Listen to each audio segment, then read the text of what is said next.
Bienvenidas, bienvenidos, bienvenides, muchas gracias por venir. Este es un encuentro que propone Plataforma Libélula, que es una plataforma que inicia a tener esos posibles diálogos entre el arte, la biología, la danza. Este es un camino exploratorio, es un camino de poder preguntarse, escucharse, y para mí es un inicio de nuevos conocimientos y de intercambios posibles. Así que para mí es un honor que estén ellos al lado mío, que puedan intercambiar y brindar sus conocimientos. Federico Lozano, doctor en Ciencias Biológicas, muy bien. Y el doctor también, sí. Doctor Pablo Farneda. Doctor Pablo Farneda, doctor en Teoría e Historia de las Artes. Teoría e Historia de las Artes. Y bueno, yo soy coreógrafa, docente de la Universidad de las Artes de Movimiento. La idea es, de este encuentro es una exposición de Pablo, de Federico, y después poder intercambiar, charlar, preguntarse, entrar un poco en diálogo y hacer alguna práctica si la naturaleza nos permite. Dicen que va a salir el sol, yo creo que va a salir el sol, de poder un poco salir y hacer algunas prácticas. Si no, nos sentaremos a ver la lluvia y a tomar mate con masitas. Bueno, sin más, ¿ustedes tienen alguna pregunta? Bueno, ahí tienen, pueden servirse, ya les dije. Y comenzamos, así tenemos. Bueno, buen día. Gracias por estar acá. Bueno, como decía Silvina, yo trabajo en biología, en ciencias naturales, me dedico a trabajar con insectos, un poco por ahí viene la conexión, ¿no? De hecho trabajo con libélulas, así que enseguida Plataforma Libélulas empezó a resonar en algún lugar y un poco esa fue la forma en que nos acercamos, ¿no? Silvina me propone, ¿no?, empezar a combinar estos universos, ecología, insectos, danza, y a mí me entró como un cortocircuito, ¿no? Digamos, como decir, bueno, ¿por dónde podemos conectar?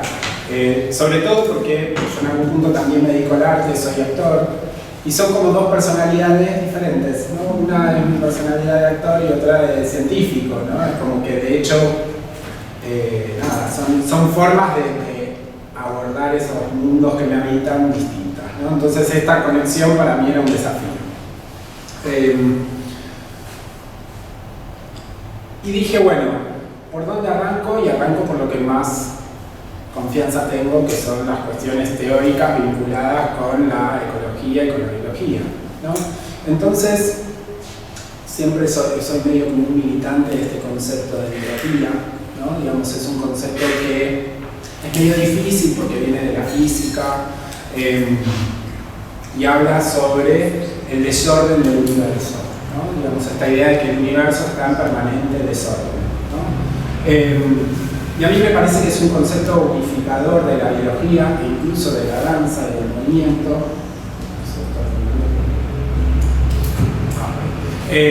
Bueno, porque cuando uno observa la naturaleza, observa lo contrario, ¿no? Digamos, en la naturaleza hay sistemas que son altamente ordenados, ¿no? En algún punto, desde la física nos dicen que el universo tiende a desordenarse y lo que nosotros vemos son estructuras altamente ordenadas.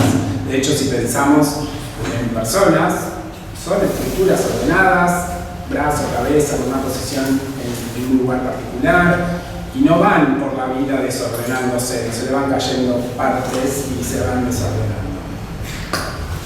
¿Por qué?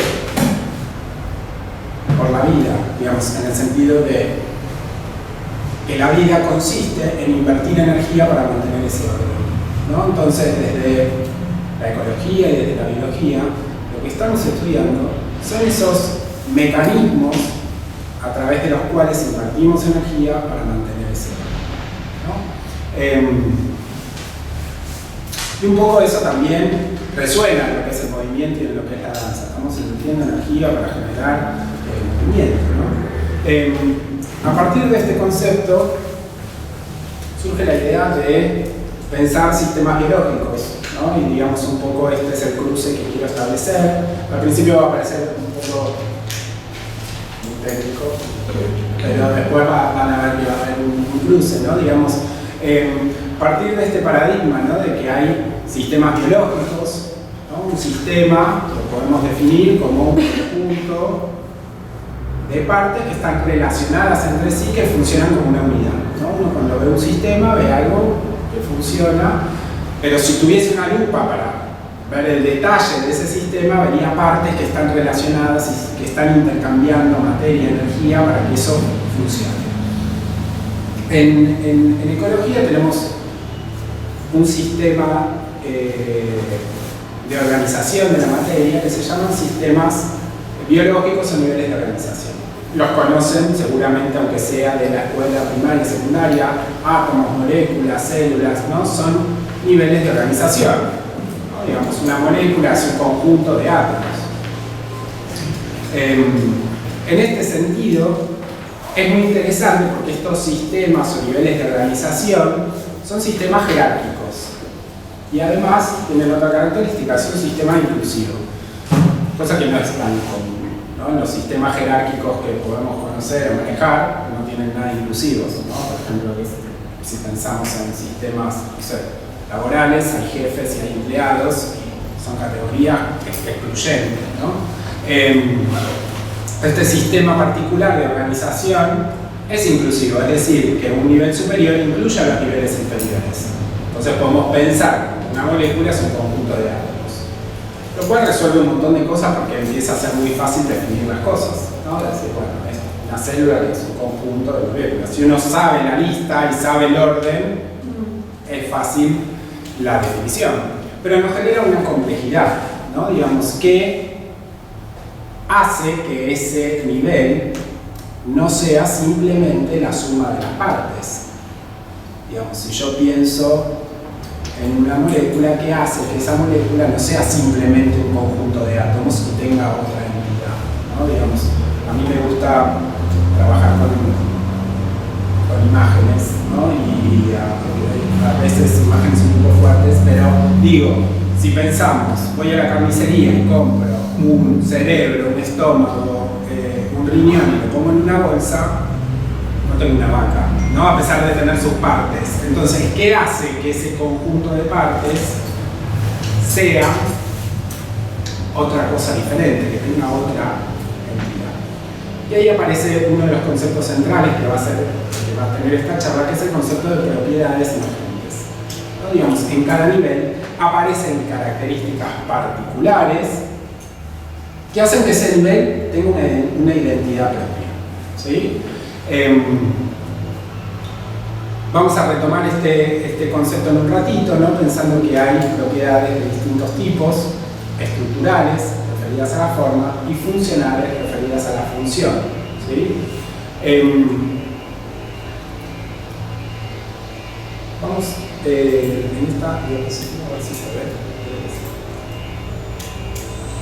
Vamos a ver un pequeño corto de Kevin Dart que muestra algunas cosas vinculadas con forma, geometría y naturaleza. ¿Se escucha? Sí, igual que música.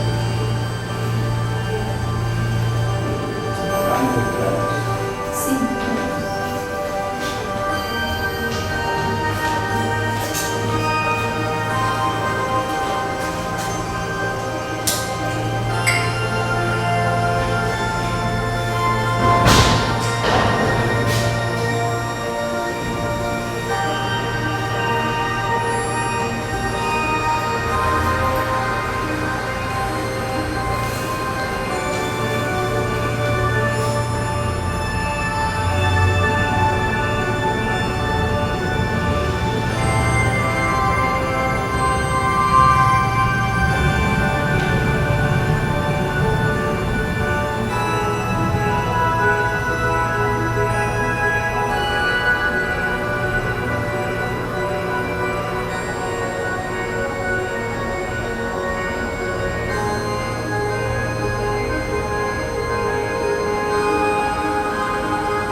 pequeño corto, digamos, la idea es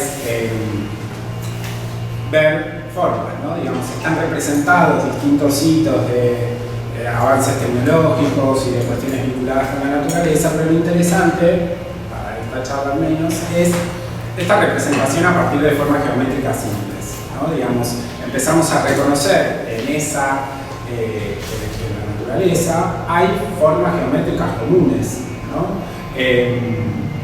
Círculos, triángulos, empezamos a reconocer esos patrones. Desde la biología, muchas veces nos preguntamos por qué, ¿no? Digamos, por qué pasan esas cosas, tratamos de explicar esos patrones, ¿no? ¿Por qué hay algunas formas que son más comunes en la naturaleza? Y la explicación, a partir del desarrollo de la teoría óptimas en la naturaleza y que permiten una reproducción diferencial y que son las que se van a fijar y las que van a permanecer. Hay asociado, si bien eso es un poco discutido, pero hay asociado cierta funcionalidad, ¿no? Digamos, esto me sirve bajo ciertas condiciones y esto es lo que se va a mantener. Y a partir de ahí es que hay varios estudios que empiezan a tratar de ver cuáles son esas formas más comunes en la naturaleza, ¿no? Y empiezan y descubren que podemos hacer una especie de clasificación donde tenemos ondas, hexágonos, hélices, esferas, espirales, ángulos, fractales, que son quizás las formas más comunes que se repiten en de diferentes maneras en la naturaleza, ¿no? Y todas también tienen algo en común que están conformando parte de sistemas tenséricos, ¿no? Digamos, el concepto de tenseridad lo traigo un poco a propósito porque sé que es como un cambio de paradigma en lo que constituye el movimiento, ¿no? ¿Tienen idea de lo que es la tenseridad? Sí. Bien.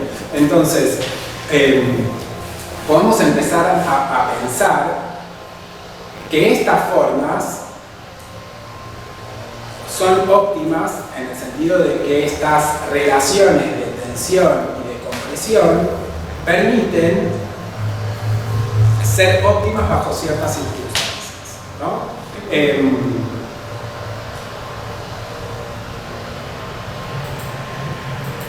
Entonces, estas formas, de alguna manera, podemos empezar a esbozar que van a estar ligadas con algunas funciones particulares, ¿sí? Recordemos que estas funciones, cuando hablamos de funcionalidad, estamos hablando de una dimensión temporal, ¿no? Cuando pensábamos estos sistemas ecológicos como formados por partes que se relacionan entre sí, decíamos, bueno, por un lado tenemos la cuestión espacial, que son la posición de esas formas en el espacio, yo tengo el cerebro acá, la panza acá y los pies acá abajo, ¿no? Y eso sería lo que corresponde a la estructura, y cuando pensamos en la función, aparece una dimensión temporal. Es cómo esas partes se mueven en el tiempo, ¿no? Y cómo empiezan a relacionarse. Entonces, cuando empezamos a pensar en estas formas básicas, podemos empezar a asociar funciones. Esto está completamente simplificado en el sentido de que no es para nada unilateral, ¿no? Digamos, no es esfera, protege, como en este caso, ¿no? Digamos, pero obviamente que puede estar asociada con un montón de otras funciones. Pero en principio, y como algo bien para ejemplificar, ¿no? Cómo podemos establecer esta relación y establecer estos modos de pensar, estas formas, traje las que son más obvias en algún punto, ¿no? La esfera protege y la naturaleza aprovecha esta particularidad de las esferas de no tener ninguna vista, ¿no? Porque no genera ninguna, no hay ningún ángulo, no hay ningún lugar por donde entrar en una esfera, ¿no? Entonces, de esa manera, son estructuras que sirven para proteger. Pensemos en un bicho bolita, por ejemplo, ¿no? Enseguida, cuando se ve amenazado, se cierra y de esa manera se protege. También la esfera, al no tener aristas, es más difícil morderla o agarrarla, ¿no? Porque no tiene ninguna manera por donde se cae. También tiene que ver Las esferas tienen una relación superficie-volumen particular que hace que sean óptimas para no perder tanto calor, no perder tanta energía con el medio. Entonces vamos a encontrar formas esféricas en aquellas formas o en aquellas cuestiones vinculadas con la protección. Los fractales, ¿saben lo que son los fractales? ¿Escucharon hablar de fractales? Más o menos. Sí, pero por ahí tu mirada está buena. Bien, sí, me parece re complejo, pero es súper simple. Es una forma geométrica básica que se va repitiendo o se va replicando espacialmente, ¿no? Entonces, esta particularidad de poder expandir con la misma forma geométrica a diferentes escalas le permite a los fractales, o la forma, la utilidad de los fractales en la naturaleza es lo que podemos llamar la colonización, ¿no? Es algo que rápidamente permite crecer exponencialmente en tamaño, ¿no? Entonces estos fractales los vamos a ver en estructuras que requieren grandes tamaños, ¿sí? Por ejemplo, muchas plantas lo utilizan para formar lo que se llaman inflorescencias, ¿no? Como vemos acá esta de girasol, parece ser, pero tienen esta estructura donde rápidamente se replica esta forma básica geométrica, adquiere una forma mucho más grande, mucho más llamativa, ¿sí? Que le permite atraer insectos para polinizar, por ejemplo, en estructuras como los pulmones, ¿no? También aprovechan, ¿no? Yo en los pulmones tengo un montón es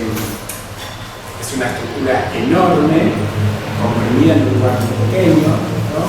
Entonces los fractales permiten justamente eso, ¿no? Como polinizar de alguna manera. Ese es el verbo que me gustó poner.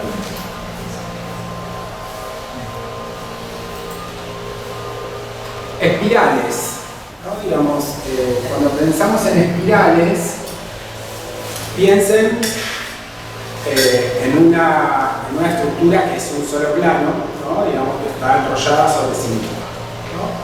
El espiral tiene varias funciones, pero podemos decir que por un lado sirve para empaquetar, ¿no? Aquellas estructuras que son muy largas y que yo necesito movilizar para moverlas, bueno, las enrollo y me es mucho más fácil moverme. Entonces, si tengo, no sé, pensemos en un camaleón, una cola gigante, que me sirve para agarrarme para lo que sea, y al mismo tiempo me tengo que desplazar y arrastrar una cola que es como mínimo tan larga como yo y es un poco incómodo. Entonces la enrollo y es mucho más fácil moverme.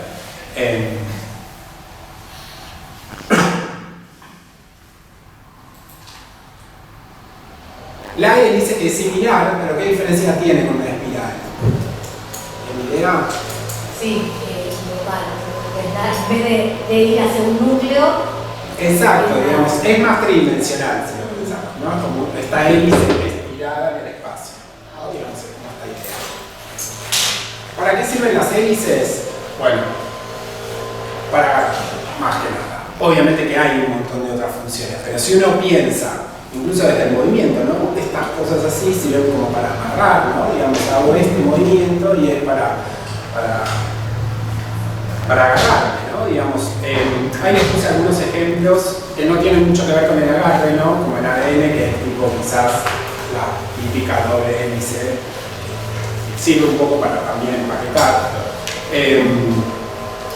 Pero esto que vemos acá abajo, ¿por qué sale la flechita? Esto que vemos ahí abajo, seguramente lo conocen, lo han visto si tienen alguna huerta o algo, ¿no? Digamos, son los típicos tallitos que tiran los zapallos, ¿no? Digamos, que hacen con esas hélices que se llaman zapallos y justamente les sirve para agarrarse a algo y empezar a colgarse, ¿no? De alguna manera.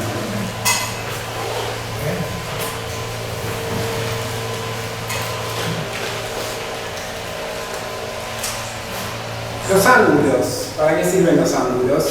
Bueno, depende de cómo los miremos, desde la perspectiva, ¿no? Digamos, si pienso en una forma así, estoy viendo la zona convexa, claramente los ángulos sirven para penetrar, ¿no? Digamos, tengo una superficie muy pequeña donde ejerzo presión y eso rápidamente sirve para usar o penetrar una superficie. Y por eso lo vamos a encontrar en colmillos, cuernos, ¿no? Digamos, todas estas estructuras que necesiten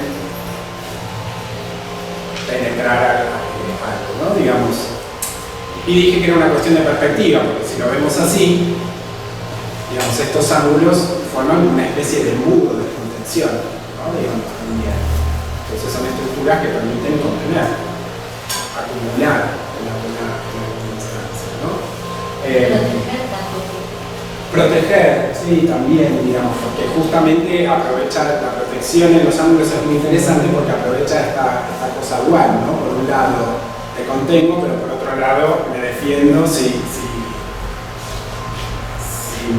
alguien me ataca. De hecho, cuando nos sentimos amenazados, nuestro cuerpo adquiere formas angulares, ¿no? Digamos, es como de repente hago una medida de protección y de bueno, te acercaste de más y rodás, ¿no? Digamos, hay algo como de eso que se activa también.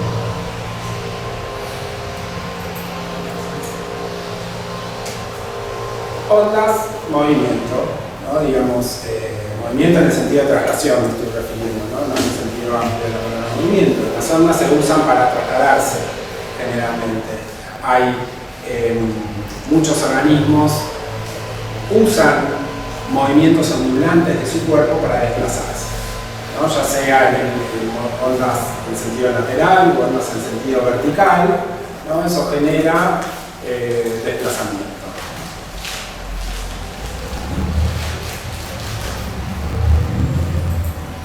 Y por último, las formas hexagonales también son muy comunes en la naturaleza. Y el verbo medio que puse ahí tiene que ver con la cuestión de pavimentar, ¿no? Digamos, ¿por qué? Porque si pensamos los hexágonos, son el resultado de, piensen, una instancia antes de los hexágonos, ¿no? Yo tengo círculos, unos pegados al lado del otro, que cuando los someto a presión, adquieren esta forma hexagonal. De alguna manera van a ocupar el espacio de una manera mucho más eficiente que los círculos, porque no van a dejar espacios libres, ¿sí? Entonces, estas estructuras hexagonales sirven como para generar pavimentos, ¿no? Digamos, para cubrir cosas, ¿no? Estabiliza, son estructuras muy estables, que resisten mucha presión. Y encontramos hexágonos en la naturaleza en un montón de lugares, ¿no? Digamos, panales de abeja, por ejemplo, caparazones de tortuga, allá tienen los ojos de los insectos tienen estas estructuras hexagonales, una granada, ¿no? Digamos, como estas, y siempre nos dan como esta sensación de solidez, ¿no? De algo que es gracioso. El cuarzo cristaliza también. Exactamente. Sí. Ahora bien, nada, ¿por qué estamos hablando de esto? No digamos, ¿por qué no fuimos por este lado? Bueno, porque la idea, o mi idea de esta charla, es pensar un poco esta idea de sistemas y de propiedades emergentes, forma y función, para ver si podemos usar ese paradigma ecológico, ¿no? Para la ansiedad. Entonces, ¿podemos usarlo para esto? Yo creo que sí, en el sentido de que la danza, como sistema, en el sentido de que son partes que se relacionan entre sí, pongamos las partes que quieran, música, cuerpos, etcétera, que se están relacionando entre sí para funcionar como una unidad, podemos empezar a pensar si tienen propiedades estructurales vinculadas con su forma y propiedades funcionales vinculadas con la funcionalidad, ¿sí? Desde la forma, quizás, un poco conocimiento del mundo, Ahora vamos a intervenir. claro. Podemos pensar, cuando me refiero a formas, puedo pensar como al menos en dos niveles, como mínimo, ¿no? Digamos, algo que esté vinculado con los propios cuerpos en el espacio, ¿no? Y por otro lado, con el propio cuerpo, ¿no? Y la forma que adquiere el propio cuerpo, ¿sí? Y con respecto a la funcionalidad, es justamente el movimiento de esas formas en el espacio, ¿no? Donde aparece esta dimensión temporal.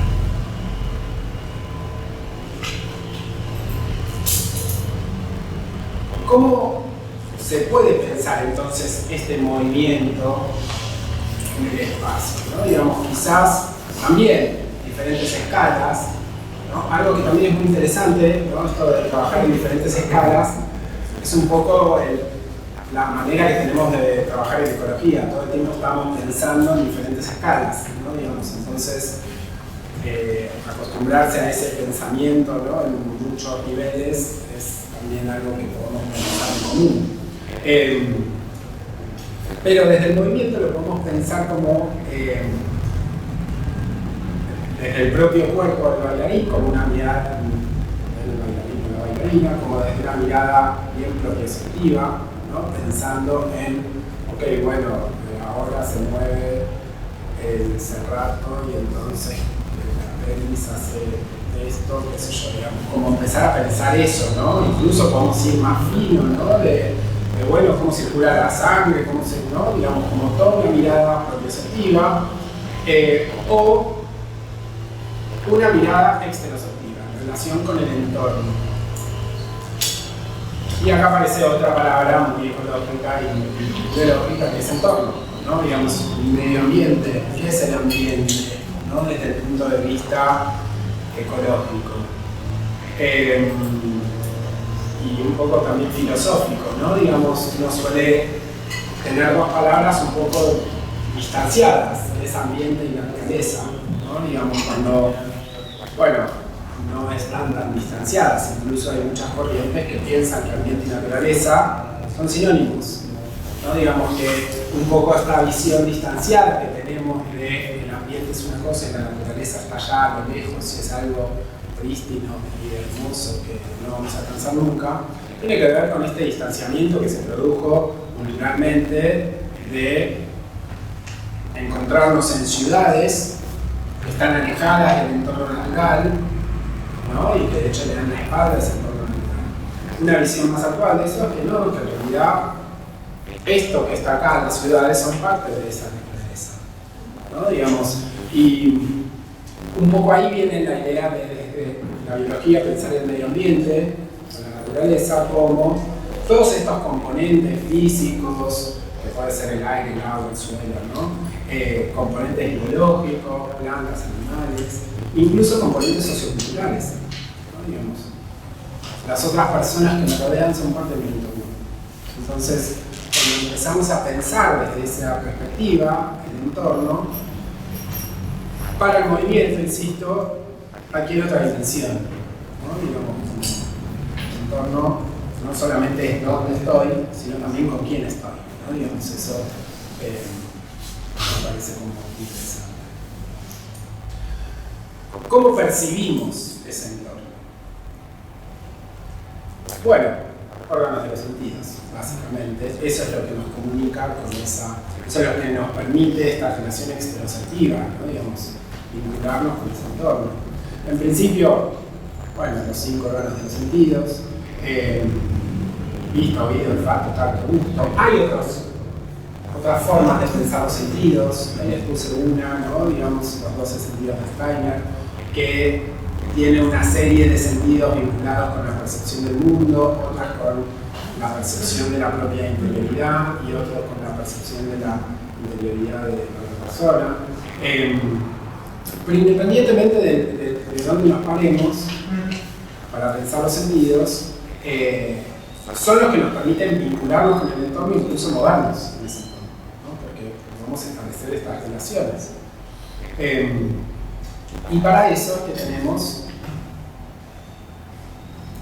órganos que permiten detectar señales de diferente naturaleza, ¿no? Señales químicas, por ejemplo, para activar el olfato o el gusto, ¿no? Señales vibratorias pueden activar lo que es el tacto, señales acústicas el oído y señales visuales los ojos, ¿no? Entonces, esto lo traigo a colación para un poco tenerlo, ¿no? Digamos, como ahí, en algún lugar, a la hora de empezar a establecer desde la danza un diálogo con ese entorno, ¿no? Y ahí es donde me puse a pensar, bueno, ¿cómo se puede establecer estos diálogos entre la danza y el entorno, ¿no?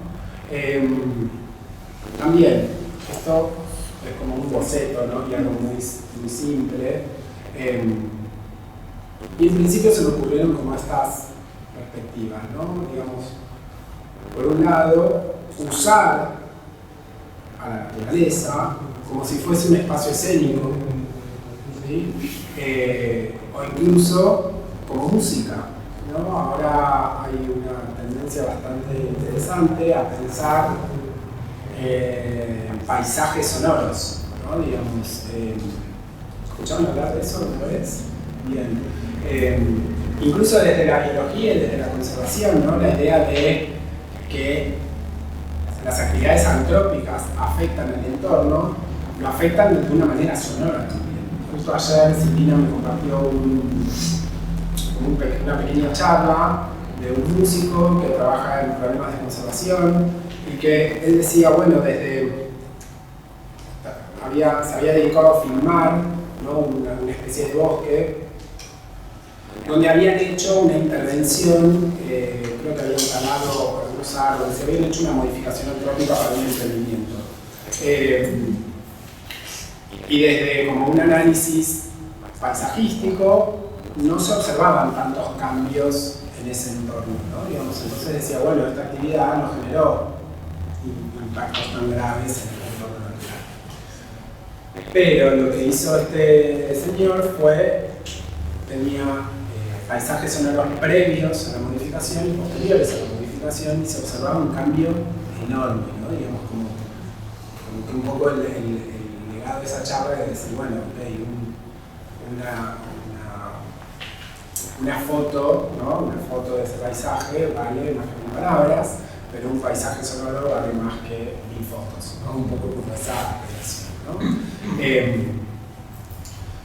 Entonces, esta podría ser como una primera línea, ¿no? de vinculación.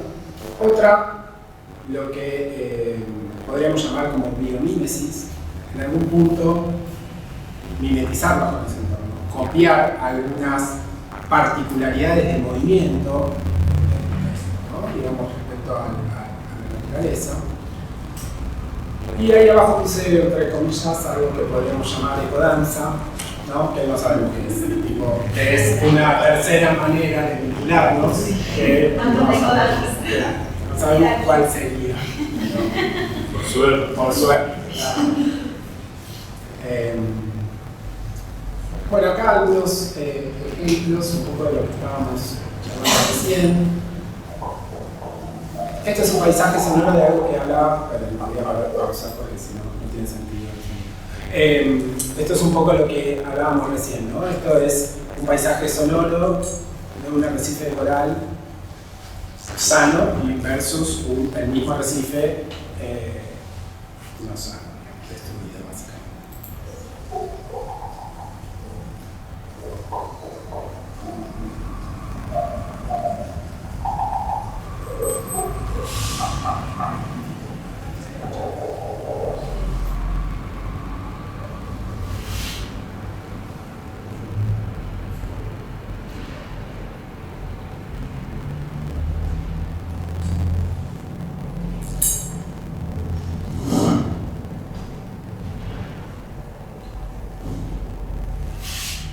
Como medio bajón, tipo para una lluviosa mañana, eso, ¿no? Esta idea, bueno, que esto tranquilamente podría ser un insumo, ¿no? Digamos, un insumo para la danza. Otro, que a Silvina le gusta mucho, ballenas.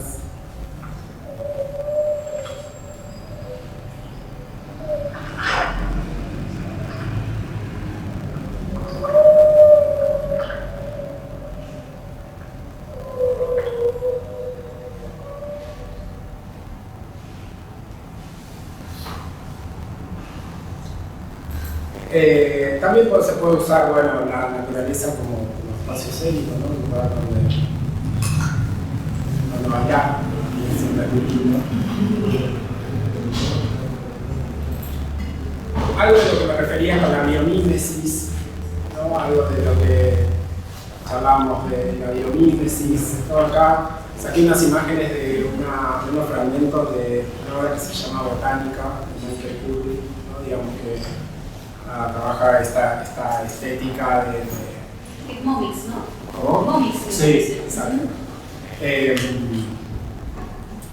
Pero bueno, esto seguramente si buscan en cajoncitos cerebrales se encuentran un montón de ejemplos, ¿no? Donde hay algunos...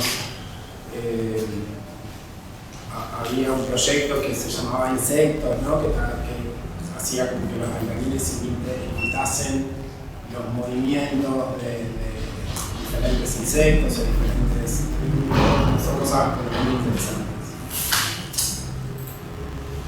Bueno, y por último esto de la ecodanza, ¿no? Digamos, cuando uno pone ecodanza en Google y empieza a buscar cosas, empiezan a aparecer, ¿no? Algunas cosas, algunas más para mí voladas que otras, por decirlo de alguna manera, ¿no? Digamos, pero lo que me llama la atención es esta necesidad de como que falta algo, ¿no? Digamos, como hay un vínculo que nos estamos perdiendo. Es como esa es un poco la idea que cuando uno empieza a buscar esto, le queda, ¿no? Como diciendo, bueno, hay algo que falta que no sabemos muy bien qué es, ¿no? Como una capa más de asociación entre lo que puede ser el movimiento y la naturaleza. Y en ese sentido, como tampoco sé qué es, digamos, pero sí encontré como este pequeño parrafito, un poco largo, pero no había manera de resumirlo, porque me parecía muy bello. Es de un filósofo y ecologista, ¿no? Donde me parece que por acá, en algún lado de este párrafo, puede estar la clave como para indagar un poco. Así que se los voy a leer. Dice, las personas que han sido criadas en culturas letradas suelen hablar sobre el mundo natural, pero los indígenas o los pueblos orales a veces le hablan directamente a ese mundo y reconocen a ciertos animales, plantas e incluso accidentes geográficos como sujetos expresivos, con lo que es posible entablar una conversación. Desde ya que estos seres no hablan en lenguas humanas, no hablan con palabras, tal vez hablan con música, como muchos pájaros, o con ritmos, como los grillos o las olas del mar. Tal vez hablan un lenguaje de movimientos y gestos, o se expresan a través de sombras cambiantes. En muchos pueblos originarios se presume que tales formas de discurso expresivo son, a su modo, tan comunicativas como el discurso más verbal de nuestra especie, que al fin y al cabo puede pensarse como un tipo de gesticulación vocal, o incluso una especie de canto. Para los pueblos de tradición oral, el lenguaje no es una posesión específica del humano, sino una propiedad de la tierra animada de la que los humanos participamos. Nada, como que eso, queda como súper abierto, ¿no? a dónde está esta capa, dónde la buscamos, no sé. Tarea de ustedes que se dedican al movimiento. Pasando la pelota. Así que bueno, esas son los cruces que yo pude establecer en lo que es psicología, danza, ¿no? Espero que se haya sentido.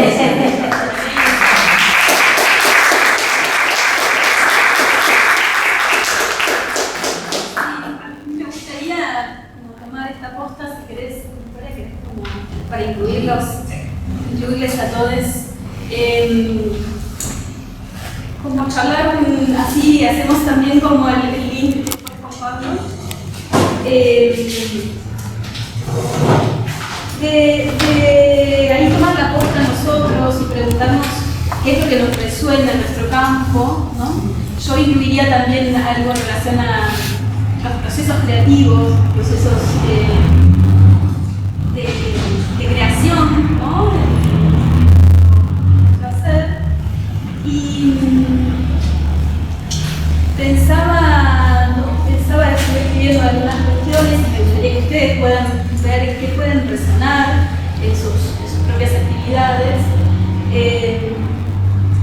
este acercamiento que a veces tenemos en nuestras composiciones y en nuestro hacer acerca de espacios más estéticos o no apreciaciones de interés, ¿no? Que son qué interesante, ¿no? Como algo también muy en relación a lo visual o a lo intelectual, o sensibles, ¿no? Poéticos. Entonces hay algo de poder encontrar también otra mirada que tiene que ver con algo más sistemático de lo que, ¿no? De lo que entra en función y lo que entra en diálogo acá en aquello que hacemos, ¿no? Como algo más de que esa vitalidad solo puede encontrarse, esa vitalidad en cuanto a nuestro hacer, puede encontrarse en la relación, ¿no? Encontrar esa relación y esa dinámica del intercambio, ¿sí? En esta posibilidad de salir de cierto encierro, ¿no? de la idea, del sentir, ¿no? De este ejercicio tan valioso que tenemos de esta introspección, ¿no? De este sentir, de esto de ¿cómo era? La propia percepción. La biopercepción, ¿no? Como que tenemos mucho entrenamiento, pero esa posibilidad de tener ese entrenamiento en ese otro lugar, que es ese intercambio con el entorno y con lo otro que aparece. En términos de un proceso creativo, un proceso casi como ecosistémico, ¿no? Donde existen esas fuerzas de todo tipo, y en primera instancia tiempo y espacio, que nos hacen entrar en ese diálogo y en ese lugar de a veces mucho más sorpresivo, ¿no? De esto de ir al encuentro más que ir a la producción, ¿no? De este lugar que es un poco, que tiene que ver con nosotros y que no, con quién estamos, dónde estamos, todo digo, esto entro, ¿no? Como a este lugar de todas estas palabras que resuenan y que me gustaría saber con ustedes cómo les resuenan, en esta idea de función, ¿no?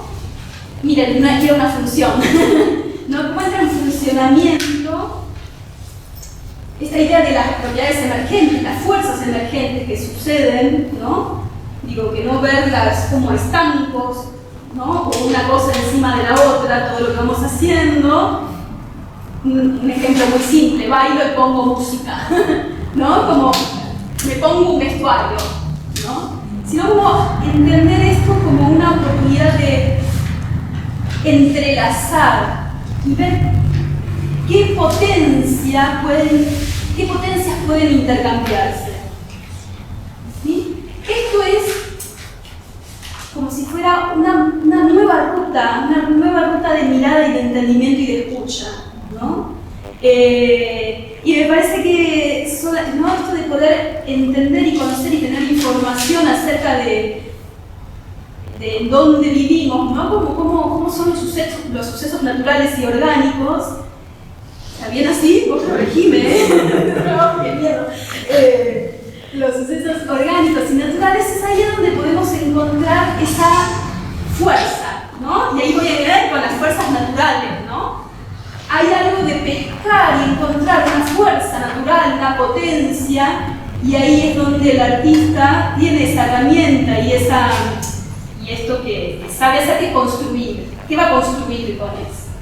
Y yo digo que lo poético, lo sensible emerge de eso también, ¿sí? Como a veces lo poético y lo sensible se arma como algo un poco como pretencioso, ¿no? Entonces eso es muy interesante, esa sensibilidad y esa potencia en términos de que pueda estar yo digo como si tuviéramos antenitas, ¿no? En antenas de intercambio, posibilidad de entrenar ese lugar de esa escucha mucho más 360, por esa revalorización del sonido, de la escucha, de lo dinámico que acontece, más que eso que se nos vuelve como estético interesante, ¿no? Vemos la danza. Y en realidad cuando vamos a ver teatro, danza, lo primero que sucede es lo pienso, ¿no? Entro siempre como en este estado de pregunta, es un estado casi dinámico, de después uno, ¡ay, qué lindo! Y empieza a conceptualizar, ¿no? Pero es un estado de escucha dinámica. Algo así, ¿puede ser? Atencional. ¿Eh? Un estado atencional. Y corporal, integral, ¿no? Como de hasta el color, la dinámica, ¿no? Los dibujos. Hay algo que está vinculado con los sentidos. Sí. No es más que eso, digamos, como esto que uno piensa que es algo, la escucha, lo poético, simplemente son sensaciones físicas, concretas, que se estimulan a partir de cosas que tomo de ese entorno, ¿no? Digamos, como ser consciente de eso me parece que en algún punto puede potenciar mucho los procesos creativos, porque, digamos, ser consciente de a dónde estoy apelando sensiblemente, pero en el sentido concreto de la palabra sensible, ¿no? Digamos, ¿qué estoy estimulando con esta música, con esta luz, con esta atmósfera, ¿no? Digamos, como, y la danza o el teatro tiene como cosas como que hay sentidos que a veces se pierden, ¿no? Digamos, como que Oprime algunos más que otros. claro, unos más que otros, digamos, lo visual es algo como que está muy presente. Sí, culturalmente también sucede eso, lo que prima. Sí. A mí me parece interesante algo que vos decías, una en relación al proceso creativo que no es tan lineal, que por ahí va teniendo diferentes trayectorias y que me parece que bueno, a veces me lo pregunto, también es como una pregunta, no sé si la decisión de tomar uno de esos recorridos nos permite encontrar algo, ¿no? Digamos, si algo es muy fractal, si algo es esférico, si, no sé, como me lo pregunto, como si uno pudiera dentro de ese proceso decir, bueno, vamos a ver de esta manera, bueno, esto viene por acá, ¿no? Como si encontrara o poner una premisa, no sé, como preguntármelo, ¿no? ¿Qué sería si no lo pensáramos tan lineal? Tal vez es como un proceso y en ese proceso muestra alguna instancia, o es fractal, o es esférico, o es, no sé, o algo de ese proceso de formación. Y después pensaba algo también, que muchas veces pensamos en la danza, o díganme, y no se equivocamos, pero pensamos como si fuera que tenemos que terminar en un lugar, ¿no? Y que eso tiene que ser visible, y por ahí tomando el texto que vos decías, que me parecía sumamente interesante, es que también estos pueblos de oralidad, eso tenía que ver con otra instancia, digamos, ese hecho, esas maneras de comunicarse, tienen que ver con otras instancias, y por ahí recuperar esa instancia donde sea algo de ese compartir colectivo, porque eso les permitía, o nos permite, o nos permitirá entrar en otros lugares de comunicación con otra instancia, ¿no? Como esa idea de que hay algo que viene antes y hay algo que va a continuar, sin pensar que se va a cerrar ahí. Eso pensaba, ¿no? Cómo construir las danzas de ese lugar también, ¿no? Como la idea de colonia, como la idea, ¿no? De cómo generar lo propicio, ahí sí que tenga que cerrarse, ¿no? Por ahí. Interesante de preguntar, me lo pregunto, no estoy diciendo ninguna afirmación. Es que en realidad me parece que lo más interesante es estar en ese modo de pregunta, volver a la pregunta, volver a escuchar, tener esos tiempos, ¿no? de espera, de contemplar, ¿no? y de generar estos procesos que llegan y después parten, ¿no? Como creo que estar en proceso continuo, bueno, realmente hay algo donde se llega a algún lugar y después parte a otro y parte a otro, ¿no? En los procesos naturales, bueno, llega el huevo a romperse, ser pajarito, después pajarito, ¿no? No se llega nunca. Pero esta idea de búsqueda, de exploración y sobre todo de generar esos tiempos de espera, de escucha de esos intercambios y entrenar ese lugar, ¿no? Que yo digo, bueno, no es que a veces culturalmente estamos muy entrenados en una línea de producción y poder ejercitar, entrenar ese otro lugar más sórdido, como, wow, ¿no? Sí. fuerte porque como que nos alejamos a veces de que somos seres biológicos.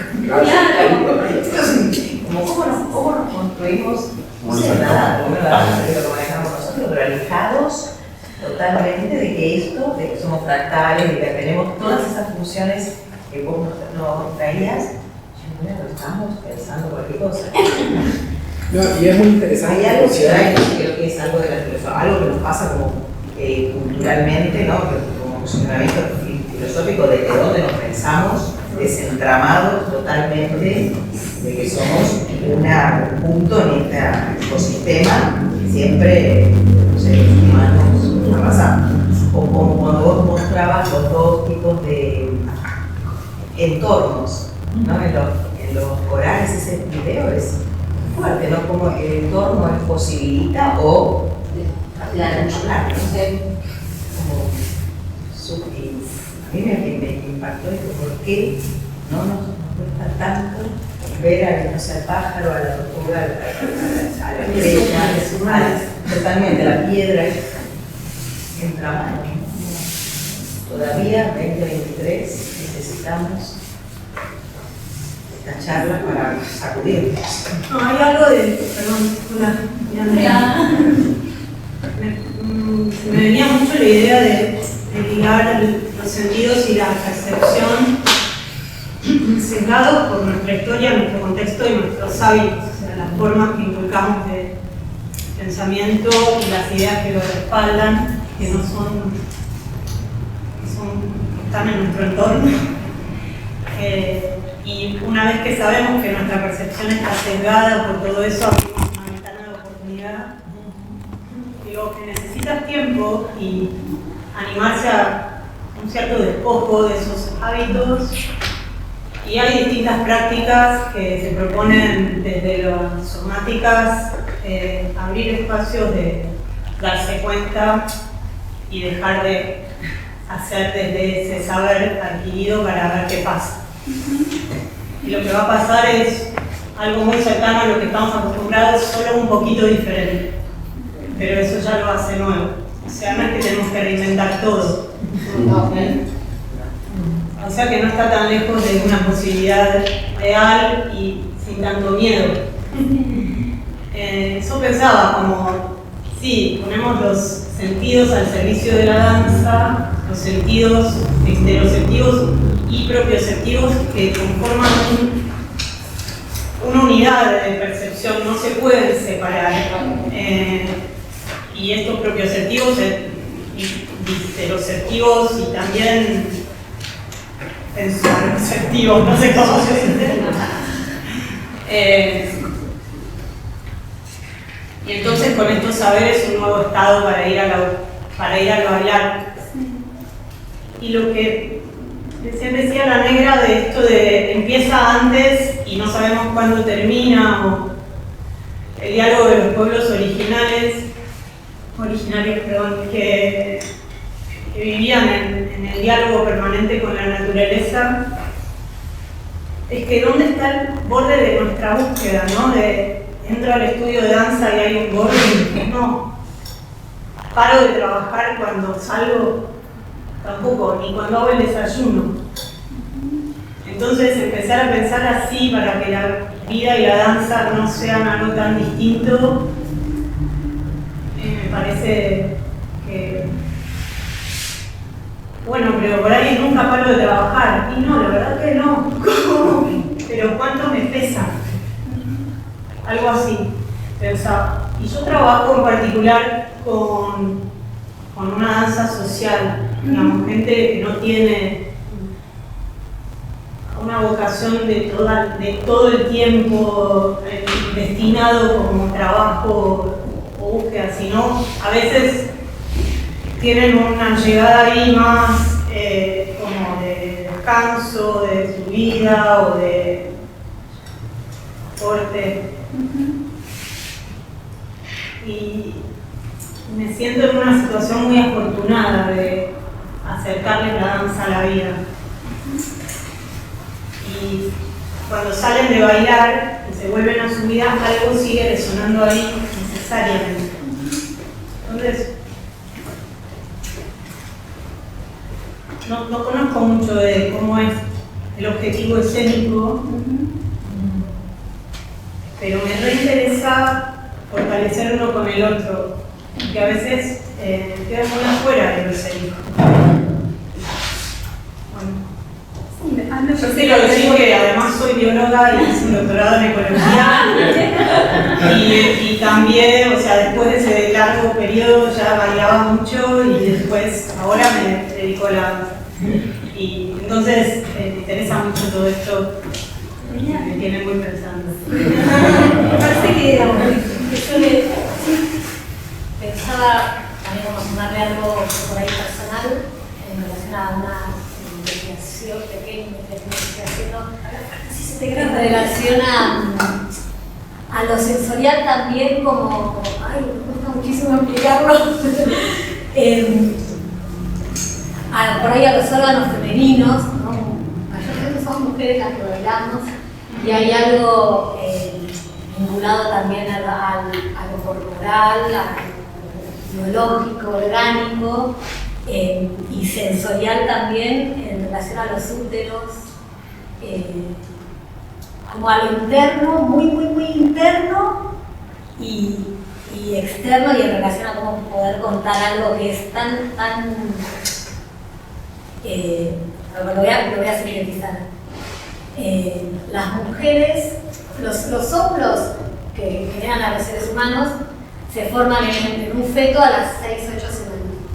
Entonces, a mí eso me trae la idea de que el óvulo que genera cada ser humano estuvo en el útero de su abuela, o sea, de su madre siendo un bebé y de su abuela siendo un feto común, ¿no? Y cómo puede haber tal vez una memoria ahí por haber habitado los úteros y nada, y eso es un tipo de percepción también, muy como alejadísimo del lenguaje, alejadísimo, ¿no? Como nada, pensaba como eso, cómo se puede bailar eso, cómo se puede contar eso, cómo se puede traer a algo tan interno, tan propioceptivo, hablarlo con el ambiente, con el entorno, qué pasa con eso, qué pasa con esas memorias en los exilios, ¿no? En los distintos entornos que habitamos, que habito yo y habitó mi bisabuela o vos y tu, no sé cómo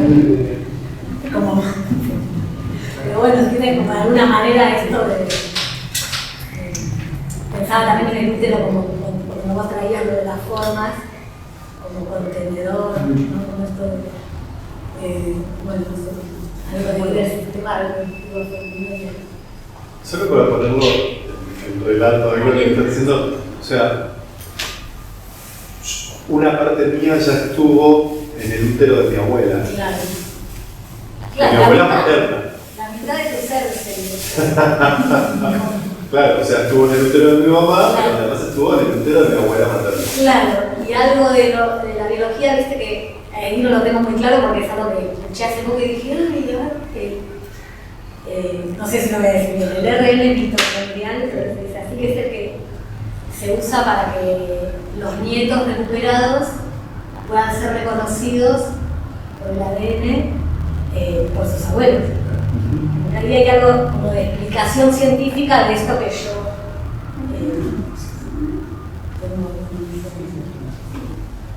y también como esto de cómo se relaciona todo y cómo estamos todos un sistema, sí, ¿no? Como esto, un sistema que continúa y que sí. Hay algo que yo uso esto de cuerpo extendido, ¿no? Ese cuerpo que se extiende en los otros, como ese cuerpo que no se cierra en el borde, ¿no? Como si mi cuerpo termina acá, ¿no? Esta posibilidad de sentirse en un estado de cooperación y comunidad constante, ¿no? Es un cuerpo que casi como un canal, sentía, ¿no? Como esta idea de poder que algo entra y sale todo el tiempo, ¿no? Digo, ustedes, yo soy parte de ustedes son parte de mí, ¿no? Como algo de ese estado cooperativo, intercambio comunitario, un poco pero digo, entrando como en lugares más de procesos creativos y procesos como más llanos, ¿no? ¿Cómo hago una escena con un útero de una abuela?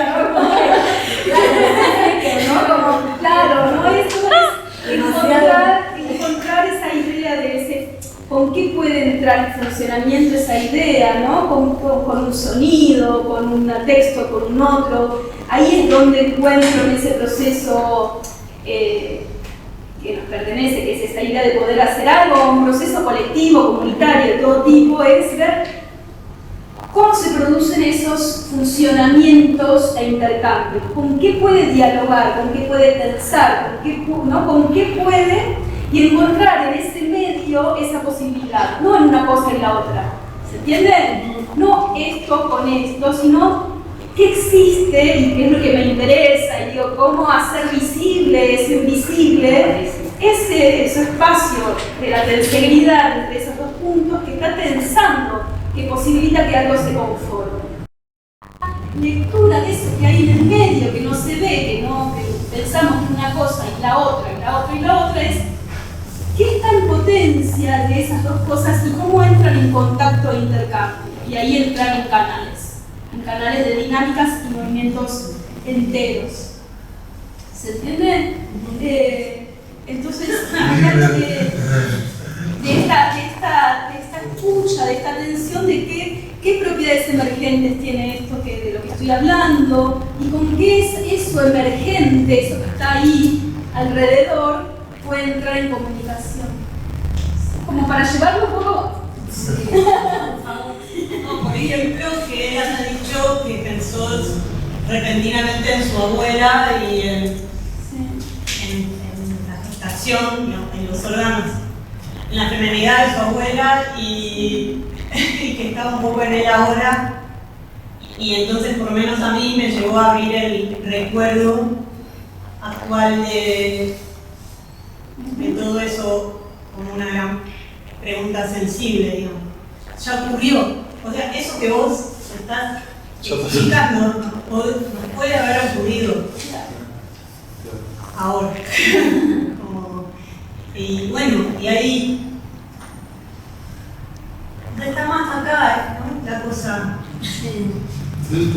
Aparte hay algo que... ¿Cómo es tu nombre? Sí. Ah, Cecilia. De ella es negra, pero con todo. Claro, si no te querías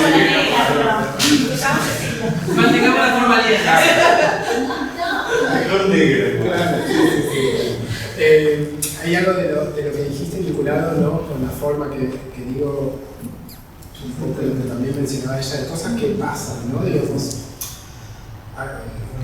hay algo instintivo, ¿no? En esto, que por eso me parece de la cuestión de la forma, me parece muy interesante porque son lenguajes que nuestro cuerpo reconoce biológicamente. Digo esto, si me siento atacado, adquiero una posición angular y eso es instintivo y eso rápidamente es entendido por la otra persona, ¿no? Digamos, se establece como un lenguaje que va más allá del lenguaje, ¿no? Digamos, hay algo de esto, de lo perceptivo que sucede todo el tiempo, digamos, ¿no? Sí, que está vinculado con estas formas, que son el resultado de estas tensiones que en algún punto decís, ¿no? Digamos, como empiezan a establecerse tensiones y en algún punto mi biologicidad responde a eso. Después, nada, entra todo un proceso cultural que nos atraviesa y que muchas veces reprime esas ¿no? Digamos que creo que desde lo artístico es ese entrenamiento de sacar esos velos para aflorar algo más animal en algún punto, ¿no? Digamos, pero confiar que eso está y que en algún punto eso también se interpreta, ¿no? Digamos, que hay algo de que se establece una comunicación en ese sentido, que es un poco más primitiva, ¿no? Como algo más visceral, por decirlo de alguna manera. Por eso muchas veces a ese tipo de experiencias de manera poética la llamamos orgánica. Claro, ¿No? Algo que nos resulta orgánico de ver o de escuchar. Tiene que ver con personas. También me resonaban unas categorías que son de una crítica de arte filósofa y psicoanalista que se llama Sônia Rolnik. Es una pensadora brasilera muy hermosa. Y ella durante muchos años trabajó esta noción de el cuerpo vibrátil, que es una dimensión de nuestra experiencia corporal, que ella de hecho lo liga mucho a investigaciones en neurociencias que tienen que ver con cierto modo de captación de nuestros sentidos, esto que mostraba Fede, que no son solamente, pensaba también conectándolo con algo de lo que decía Ceci, y con un poco que salió como estaba rondando esta idea, que es que el cuerpo vibrátil capta intensidades, ¿no? Nuestra dimensión vibrátil del cuerpo es esa dimensión que capta las intensidades, no las formas. Ahora, lo que tendemos a hacer muy rápidamente es a tratar de aplicarle formas a las intensidades que estamos vibrando. Entonces, vamos a los clichés, ¿no? Ir al cliché es ir a querer ponerle una forma ya preconcebida desde nuestros parámetros, experiencias y básicamente de nuestros parámetros socioculturales a las intensidades que estamos vibrando. Y ella insiste muchas veces en tratar de sostenerse en la tormenta de ese, que es sostenerse en la intensidad para que las formas que emerjan sean propias de esa intensidad, o sea, que sean locales, digámoslo así, y no abstractas, no preformadas, no aplicadas a la intensidad. Y me parece que tenía mucho que ver con todo lo que estábamos conversando. Pensaba que es brasileña.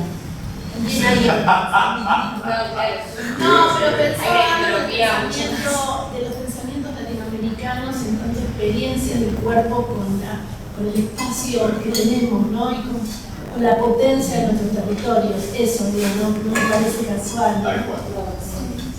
La lógica de hacer cotidiano también. Sí, es una experiencia. Vamos a ¿querés hacer un recreíto? No, como quieran, yo puedo arrancar. Para ir al baño. Ah, sí. Claro.